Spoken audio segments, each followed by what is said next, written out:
All right. Welcome back to YouTube. This is our 7th general meeting. Our 6th one got canceled a couple weeks ago because of a snowstorm. So it's great to see everyone back here today. Keep going. Just a reminder, this is how you can get in touch with us. Next. And I just wanted to take a second before we got started in our meeting and kind of acknowledge what we went through last week, because I know it was scary, traumatic for some, just a lot of uncertainty. So if you want space to talk about that, we can chat about it now, or you can always reach out to an officer. If you're still dealing with like any effects from that, like I'd be happy to help find resources, whether you're still without water or something like that, or just any emotional support needed. I'm here for you. I know it's been weird, like getting back into the classes and it just going back to normal. So anyone else feeling that way, that it's a little off.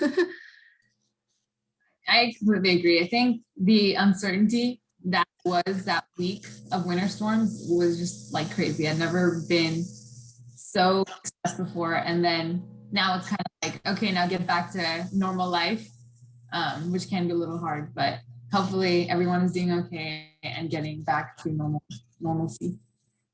Absolutely.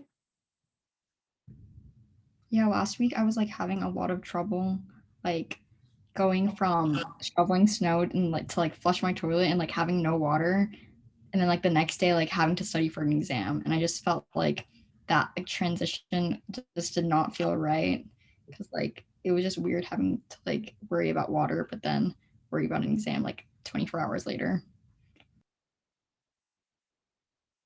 Yeah, it really is a different place when you're having to shovel buckets of snow just to use the bathroom. I had to do that for like the whole week, and it was a lot of work just to get it melted. So yeah, cool. I think we can keep going. I just wanted to give y'all a few reminders on COVID, especially about vaccine access right now. You can click on Isabella. We talked about it at our last meeting, how to sign up through UT Health for the vaccine. There's a survey they sent out like in January and February. And so if you sign up for that, you should be on their list, and they'll send you an email whenever it's your turn to get your vaccine. So this is the email that I recently got. You can see in the image on the screen. And so that, like, it's not obvious at first that it's for you to get the vaccine, but it actually is your invitation to sign up for the vaccine. You have to create that health account, but it doesn't take, I don't think it took like too much personal information. Of course, it's all based on like the information you put in the survey, like health information, so they can determine what group you're in to get the vaccine. But I actually just got mine today in my arm here. So, are you holding up? I'm doing fine. It's the soreness is starting to set in. Like it hurts a little bit like this, but I can still like lift my arm up just fine. So we're all good over here. Everybody's like super cheerful too. Like all the greeters and everything. I was kind of bewildered. There were so many happy people, and that's understandable because this is a big thing. But yeah, so y'all can get yours as soon as possible. Yeah, just to add on to that. So Kaylin just told me that I actually signed up through some wrong link, and then I got an appointment and I had a QR code and everything. And then I went there and they were like, this is not a valid QR code. This is wrong. Don't use this link. So always make sure to go through the UT's official like links to get the vaccine. Yeah. So there's actually a Daily Texan thing about this the other day that some link had gone around and people were signing up, but you can only sign up whenever you get personally receive an email from this UT Austin vaccine clinic. So just be on the lookout for that in your inbox in case it gets flooded amongst everything else. And then I also included the spreadsheet of other vaccine resources if you wanted to look at other ways to get your vaccine. Cool. And then just keep on being vigilant with your mask wearing, face washing, social distancing, all the stuff we're very used to by now. And with that, I'll pass it over to Shruti to introduce our speaker. Okay, yeah. So today we have Veronica Blacklock to speak with us, who has gone through so much to get here. Um, so I will let her introduce herself.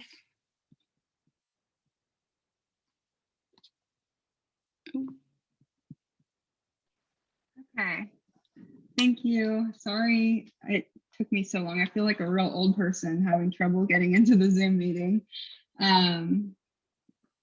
Can y'all hear me okay? And are we good? Yeah, I can hear you. Awesome. Okay. Yeah, so I'm Veronica. I went to UT. It's been 6 years now since I graduated.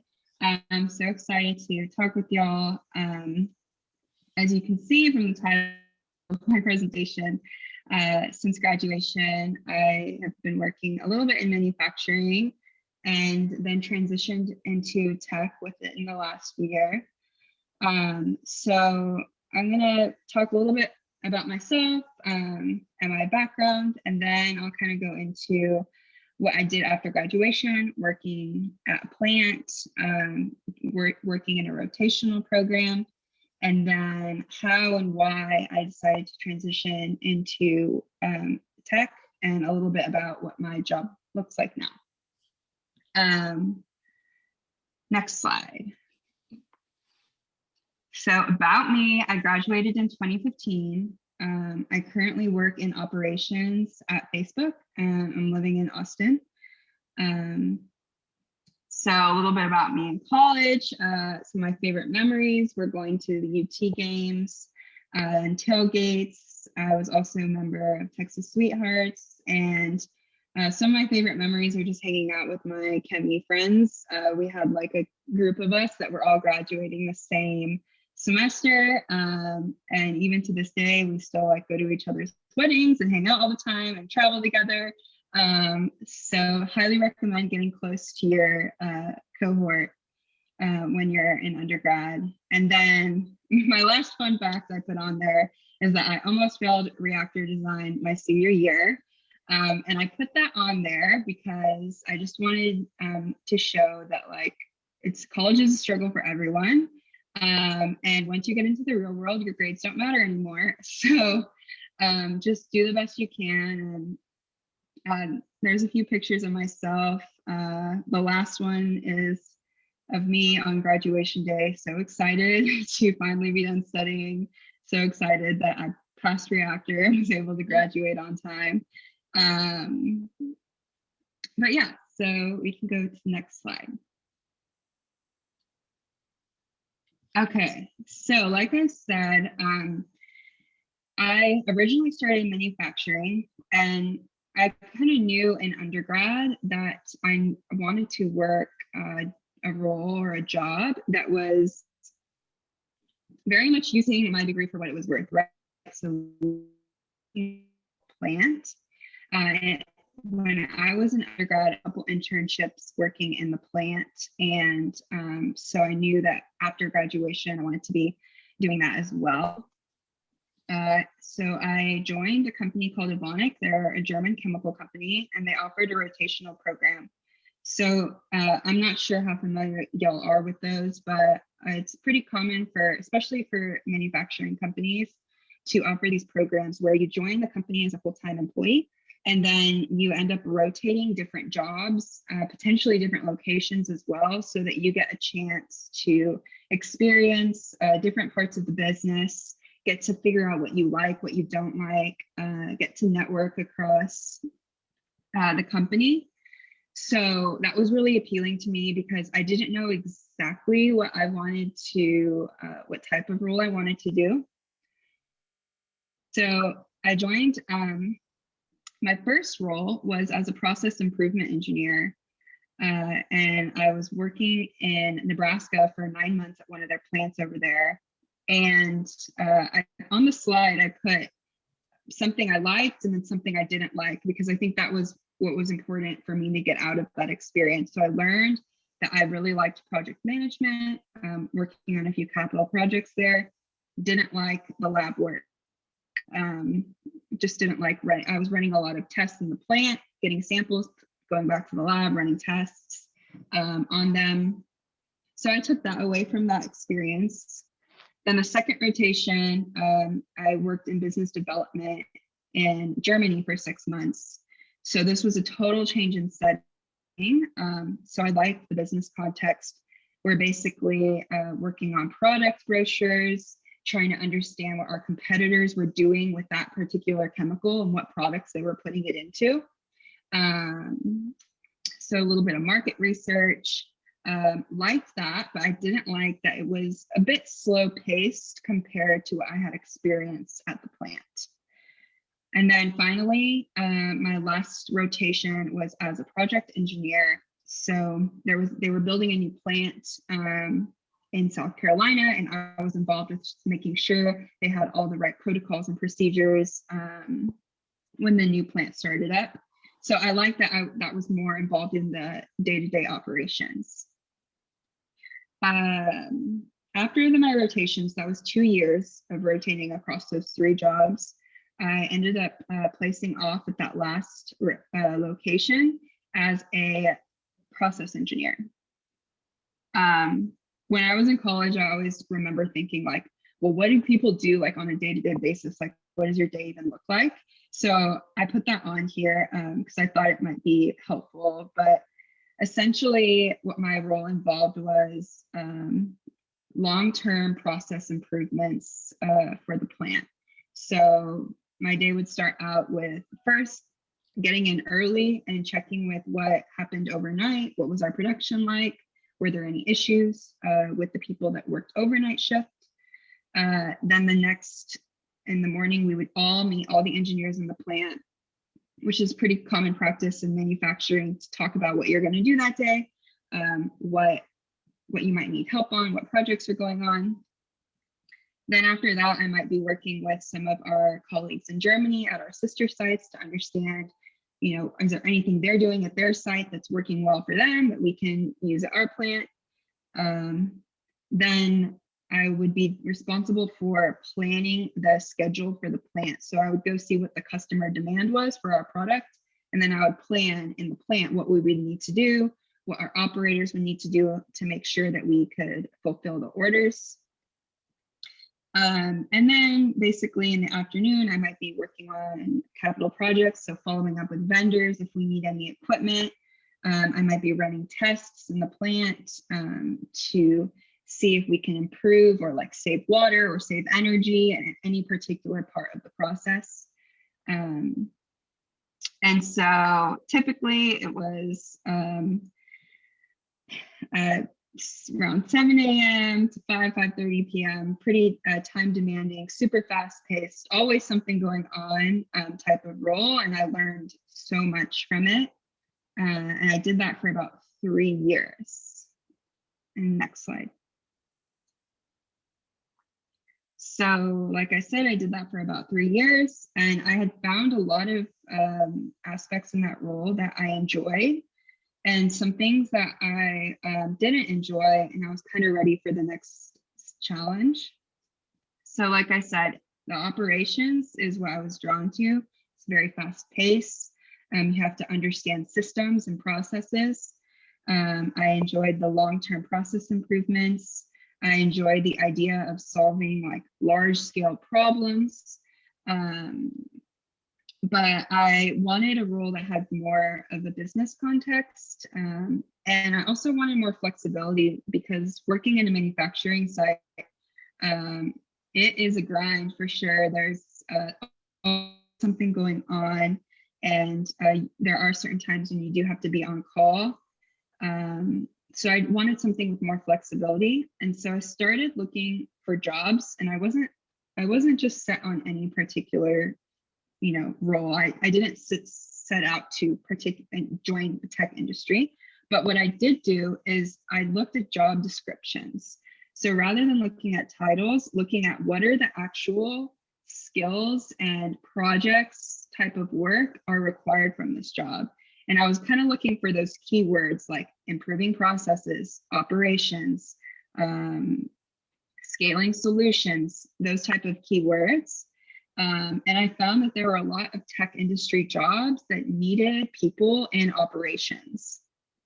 And so that's where I ended up applying. And what I found is that my experience in manufacturing and working in a chemical plant was very valuable. And I saw that in a lot of, whether it be interviews or questions from recruiters, the answers and the thought processes that you learn in chemical engineering can be applied to all different types of settings.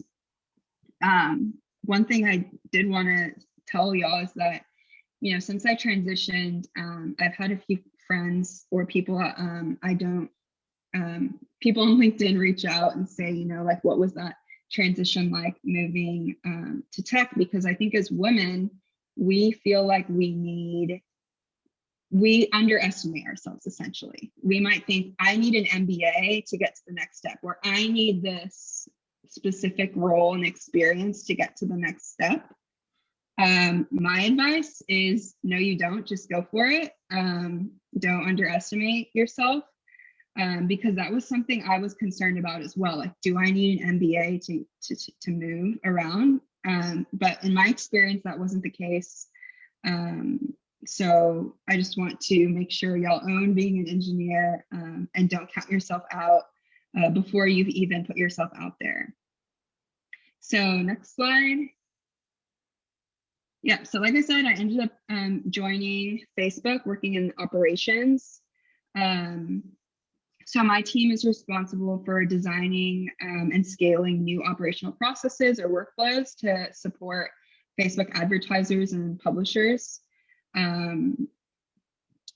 So again, a day in my life right now, a lot of it is meeting with different operational partners and trying to gather insights on, maybe it's like a pain point for our advertisers. That's because of our operational design. Writing up project strategies to try and understand how to unblock advertisers or small businesses. Then I might be drafting up a new process or protocol. It's interesting because now I meet with engineering teams, and I feel like I'm an engineer, but in the tech industry, I'm not the engineer anymore. So that's kind of funny, but I might meet with the engineers or the product teams. And then my day is a lot more different in that the schedule is more flexible. So in the afternoon, I might go do a workout, but then at night, I might have calls. Since we are a global company, we might have meetings with different people overseas at night. So while my day looks very different than it used to, the skills and the types of problem solving are very similar in what I was doing before and what I'm doing now. So that's all I had for y'all, but if you have any questions about anything I went over, I would love to help answer anything.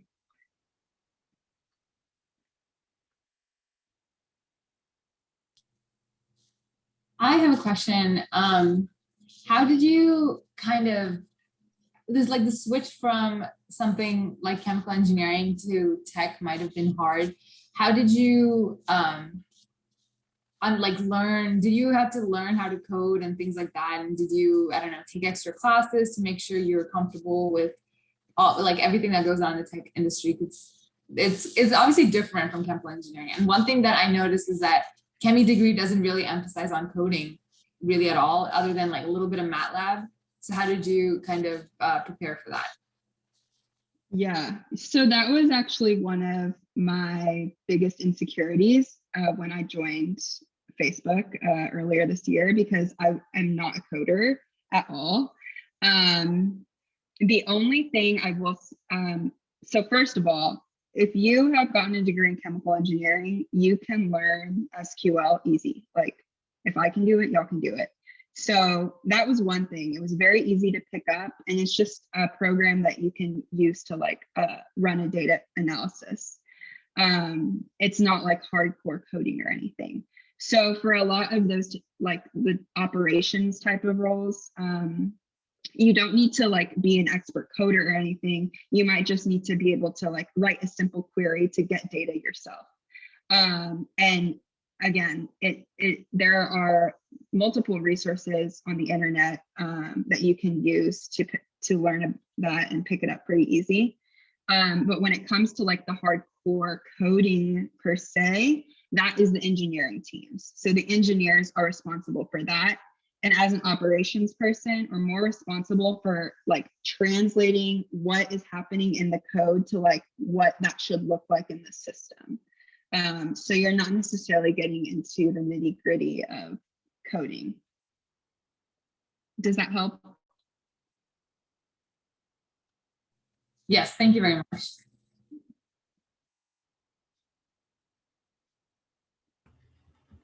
I have a question. I know you mentioned that you did internships, so I was wondering if you had any advice on like how to get the most out of those experiences since it is a short time. Yeah, it is super short, like a summer, 3 months. I would say one thing you should try to keep in mind throughout your internship is when you get either it's projects or when you're observing other people working at your workplace, try and figure out what it is that you like. So maybe there's this other engineer there and like their work seems interesting. Maybe just go to lunch with them or whatever and understand what they do and start like taking notes in your head of like, oh, okay, like maybe I want to work in automation and controls because that was interesting to me.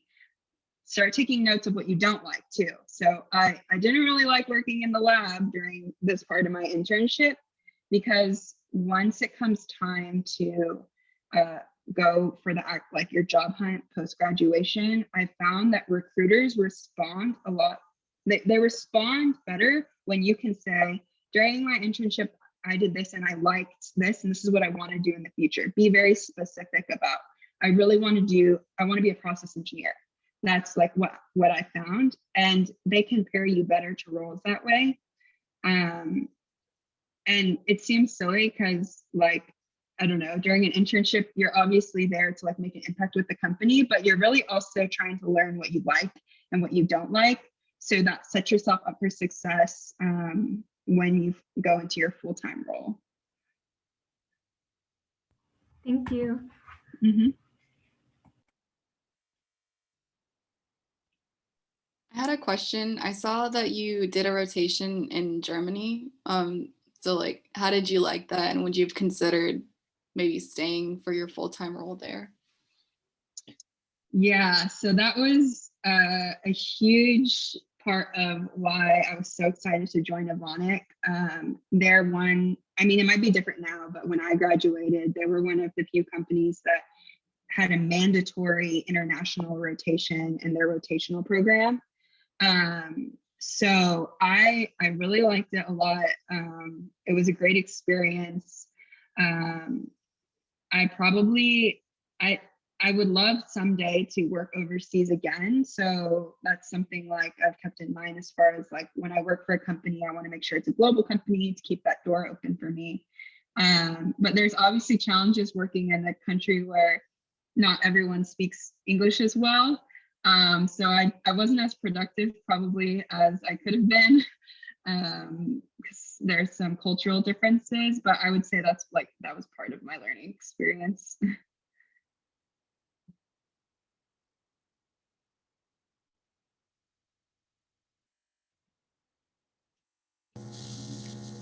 I have one more question. So you talked about networking on LinkedIn, right? Do you have any advice on how to go about that? Is it mostly just finding people who work there that, they're doing things that you might want to do and then you cold text them on LinkedIn, or do you specifically target recruiters, or how does that work? I guess my advice is to when you reach out to someone on LinkedIn, it shouldn't be just about like, hey, there's this job, do you think you could get me into or refer me or whatever it might be. I had the people that have reached out to me on LinkedIn have been like, hey, I studied chemical engineering. I worked in manufacturing, and now I'm interested in working in like whatever industry it is. And so I saw that you did that too. Can you tell me more about like what that transition was like? So it's not like transactional. It's more about like getting to know the person and their experience. So I would say that's a way, but when it comes to like applying for jobs and stuff, I was just like going on LinkedIn and applying on the website. That's how all of my opportunities and interviews came out. It's like just applying online, which is what they say, but you know, it always just sounds like, you know, they go through your resumes that way easier, I think.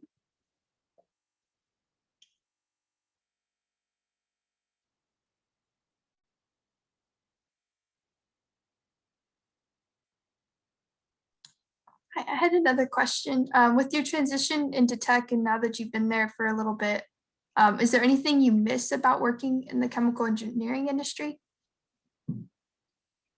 Yeah, yeah, for sure.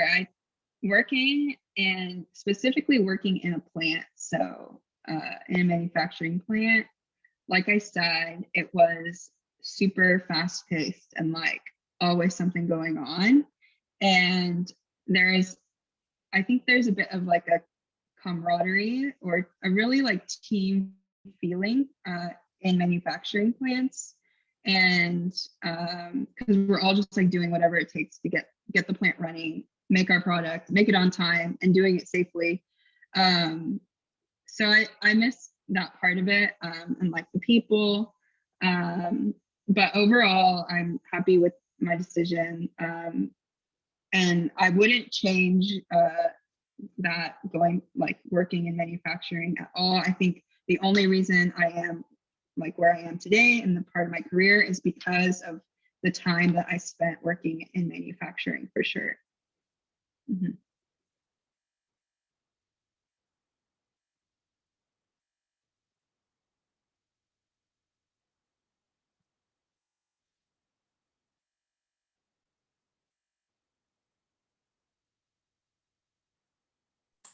Does anyone else have other questions?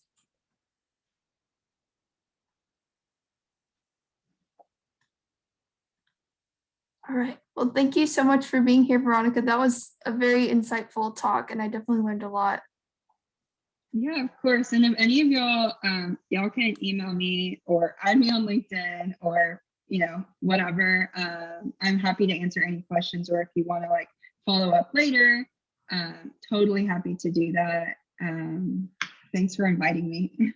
Yeah. Thank you. Mind if we snap a quick photo, Yeah, a sure. screen cap real quick if we all want to smile, Sure. give a hook 'em horns or whatever you want to do. Oh wait, let me close this. All right. 1, 2, 3.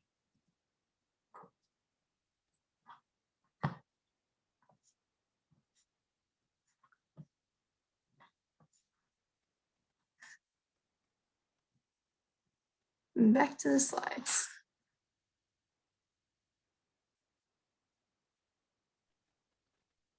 All right, so this is just a reminder of the rest of our events for the semester and how to access them through Zoom.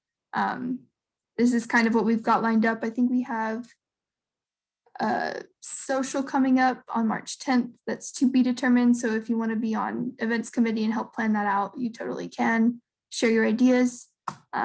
Let's keep going. Yep, and then our next GM will be March 24th. We might be dropping our officer applications then. So if you're interested in applying or reapplying, you definitely can.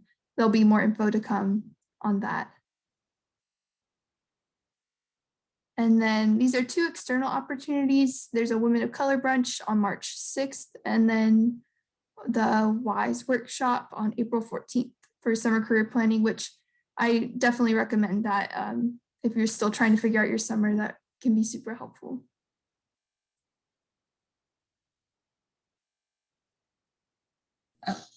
talk about this. Chemi UAB, which is Undergraduate Advisory Board, would like everyone to fill the survey out for their diversity, equity, and inclusion efforts. So when you get a chance, please fill this out so the department can improve based on your feedback. Can someone drop the link, or I can do that actually. Or we'll send the slides out. You will have the link. Okay. Okay, go on, Keelan. Yeah. This is just for events committee. If you have any ideas of socials you want to see, or just if you want to put general feedback for the org in there too, you totally can through that form. Any and all ideas are welcome because we love your input and we want to make this for y'all. All right.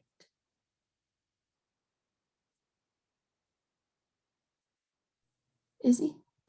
Yeah, so UCHU has a project where we have a team of people making keychains, and we're doing that to fundraise for Kick the Cold Austin. So I will drop this form in the chat, and please sign up to order a keychain. The keychain will be made by UCHU members, and in the form, we'll direct you to a link to donate to Kick the Cold Austin Mutual Aid. And we recommend just $3, and you will get a keychain made by us. Oh, and just to circle back on the Austin Mutual Aid, they did a lot of work over the whole week and a half of the winter storm, getting people without shelter into hotels and just providing a ton of resources for the community and helping those who were without water, electricity. And so what the work they're doing is really amazing and really like a big part of the Austin community. That's all. I just wanted to throw that out there. We'll keep going. EcoBrick, there weren't any other updates, but everything, all the information can be found on the Slack for that. But definitely check out the YouTube videos if you haven't yet.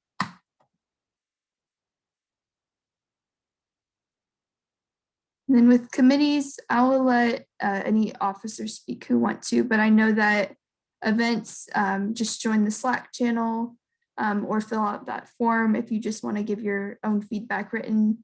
And then publicity, there's a spreadsheet that Chelsea has going on to keep track of assignments. I don't know if you had anything to say, Chelsea. Okay, yeah. So far, all the graphics are looking beautiful. So y'all are doing a great job. And then I think this is the last thing, member spotlights. As always, if you want to be featured on our social media, and we want to feature you on our social media for sure, so please fill these out. We can have more beautiful faces on our Instagram. All right, I think that's it for now. Oh yes, as always, join our Facebook group, follow our social media, Instagrams. We also have a LinkedIn group, and Veronica, we can totally add you to that too. So if you wanna, we can all find Veronica through that. Yeah, sounds good. Cool. So yeah, thank you all for being here. I'm going to stop the recording now.